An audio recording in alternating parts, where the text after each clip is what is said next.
So hello future doctors, कैसे हैं आप सब। आई थिंक बहुत अच्छे होंगे। मैं हूं आपका दोस्त डॉक्टर अभिषेक। दोस्तों, एमबीबीएस एडमिशन प्रोसेस स्टार्ट हो चुका है।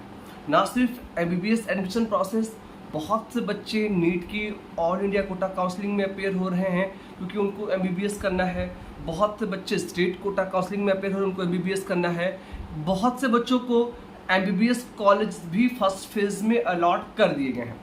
अब जब एमबीबीएस कॉलेज अलॉट हो जाते हैं तो उसके बाद एक प्रोसेस होता है, बहुत इंपॉर्टेंट होता है, बहुत छोटा सा होता है, मेडिकल फिटनेस सर्टिफिकेट।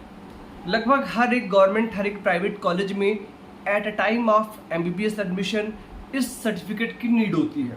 अब इसमें बहुत सारी टेस्टिंग होती हैं। इसमें ब्लड टेस्ट होता है, इसमें यूरिन टेस्ट होता है, इसमें एक्सरे होता है। तो बच्चों के बहुत सारे सवाल हैं कि आखिर सर कौन कौन से टेस्टिंग होती हैं, और कुछ बच्चों को कुछ प्रॉब्लम्स है, उस पर भी हम बात करेंगे कि जो टेस्ट में अगर आप फेल होते हैं या आपकी कोई वीकनेस है तो वहाँ पर आप क्या कर सकते हैं। देखिए, नॉर्मल जब आप जाएंगे तो टेस्टिंग्स में जो इम्पॉर्टेंट टेस्टिंग है उसमें आपका ब्लड टेस्ट नंबर 1 पर, सेकंड पे आपका यूरिन टेस्ट है, थर्ड पे आपका विजन टेस्ट होता है जो आपका आई मतलब ओपीडी में आप जाते हैं कहीं भी किसी भी गवर्नमेंट हॉस्पिटल में तो आपकी हो जाती है। और इसके अलावा आपका ईएनटी टेस्ट होता है। इसके बाद आपका एक्सरे होता है चेस्ट का। इसके अलावा आपका ब्लड प्रेशर और वेट, जो नॉर्मल हाइट, ये सब चेक होता है। अब जब आप बात करते हैं ब्लड टेस्ट का तो इसमें नॉर्मल आपका ब्लड ग्रुप क्या है, हीमोग्लोबिन लेवल क्या है, कंप्लीट सीबीसी होती है, कुछ यूँ समझिए। इसके अलावा आपकी एचआईवी, एससीवी और ब्लड शुगर की भी टेस्टिंग की जाती है। ठीक है। आई साइट क्या है, उसके लिए आपको आई जो डॉक्टर होगा स्पेशलिस्ट, वो आपको आपका विजन साइट देख देगा।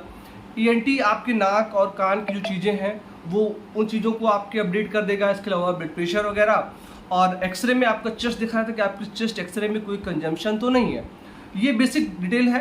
और अगर आप डिसेबल हैं तो आपकी डिसेबिलिटी सर्टिफिकेट्स की भी वेरिफिकेशन इम्पॉर्टेंट होती है, जो कि आपके गवर्नमेंट हॉस्पिटल जो डॉक्टर हैं, जो सीएमओ हैं, वो आपको वेरीफाई करके देते हैं। और आप उन सभी टेस्टिंग की रिपोर्ट्स अपने कॉलेज में सबमिट कर एमबीबीएस में एडमिशन ले लेते हैं। अब अगर किसी टेस्ट में कोई प्रॉब्लम है तो इसका मतलब ये नहीं कि आप एमबीबीएस नहीं कर सकते। आपको प्रॉपर टाइम दिया जाता है, क्योंकि एमबीबीएस एडमिशन के समय एनएमसी का रूल है कि आप बच्चों की फिटनेस का विशेष ध्यान रखें। तो उस फिटनेस को देखते हुए ये टेस्टिंग कराई जाती है। अब मैं आपको ले चलता हूँ सवालों के ऊपर कि बच्चों के सवाल क्या हैं, और फिर मैं जो है आपके और चीज़ों का एक्सप्लेनेशन करूँगा। ठीक है। मेरे पास कुछ सवाल है जिसमें कि जो है, अगर किसी बच्चे को गाल ब्लैडर में स्टोन है तो क्या वो उस सर्टिफिकेट में दिखा सकता है या इसका एमबीबीएस एडमिशन हो जाएगा? तो भाई बिल्कुल हो जाएगा। जीबी स्टोन एक बहुत कॉमन है, इसका कोई बहुत इशू नहीं है। यूएसजी वैसे होती नहीं है, आपके एक्सरे वगैरह होते हैं और उसमें चेस्ट एक्सरे में स्टोन नहीं आता, क्योंकि चेस्ट में आपको सिर्फ लंग्स की चीज़ें आती हैं। Don't worry about this. किसी ने कहा कि अगर कोई बच्चा कलर ब्लाइंड है तो क्या वो एमबीबीएस कर सकता है? तो यार यहाँ पर आप एम्स का रूल थोड़ा सा डिफरेंट है। बाकी के जो मैक्सिमम कॉलेजेस हैं वो एडमिशन दे देते हैं। ठीक है। फिर है कि लेफ्ट आइज का किसी बच्चे का नंबर अगर 6/60 या 6/6 है तो कोई प्रॉब्लम? तो यार आई साइड का कोई इशू नहीं है, आप स्पेक्स यूज़ कर सकते हैं, आपका एमबीबीएस एडमिशन हो जाएगा। ठीक है।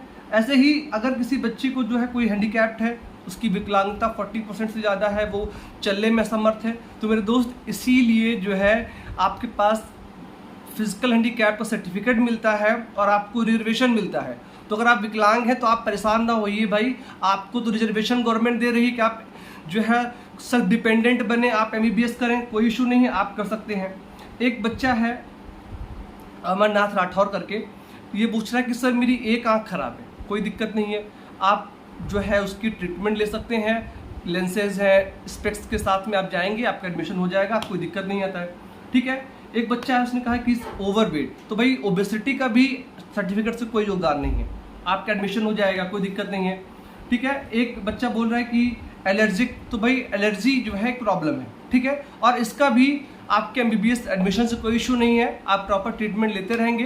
देखिए, बेसिक जो मोटो टेस्ट का है कि आपके कॉलेज को आपकी बेसिक इन्फॉर्मेशन हो।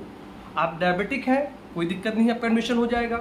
आपको कोई भी समस्या होगी, अगर आपकी प्रॉब्लम्स आपके कॉलेज के डेस्कटॉप में सेव होगी तो वो आपको रेगुलर आपकी टेस्टिंग कराते रहेंगे और आपको प्रॉपर ट्रीटमेंट होता रहेगा, जिससे आपको कोई प्रॉब्लम ना हो और आगे चलकर आप भी एक अच्छे डॉक्टर बनकर खुद का ट्रीटमेंट, इस समाज का ट्रीटमेंट या किसी भी विक्टिम का ट्रीटमेंट कर कर उसको स्माइल दे सकें, उसको हेल्दी रख सकें। ठीक है, तो ऐसे बहुत सारे सवाल आए। मैं बता दूं कि कोई भी दिक्कत है ब्लड में या चेस्ट के एक्सरे में, या ओवरवेट हैं आप, या आप बहुत दुबले हैं, या आपकी हाइट कम है, या आप फिजिकल हैंडीकैप्ड हैं, कोई दिक्कत नहीं।